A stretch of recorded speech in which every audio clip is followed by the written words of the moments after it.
இப்போ என்னோட ஒரு சின்ன கேள்வி, இப்போ நீங்கள் யாரை நம்பியிருக்கீங்க? யாரோட வார்த்தையை நம்பியிருக்கீங்க? யாரோட வார்த்தையை உங்கள் கையில் சுமந்துக்கிட்டு இருக்கீங்க?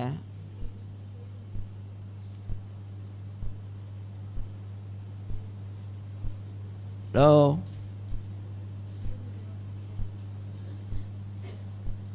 நீங்கள் புதிய உடன்படிக்கைக்குள்ளே வந்த பிறகு நீங்கள் அந்த பழைய உடன்படிக்கையோடைய காரியத்துக்கு என்னால் உடன்படல.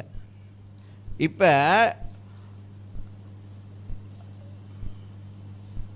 உங்களை ஆண்டவர் வந்து ஜஸ்டிஃபை பண்ணல.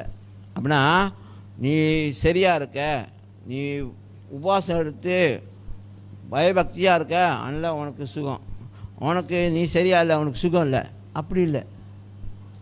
நீங்கள் புதிய ஏற்பாடில் பார்த்து புதிய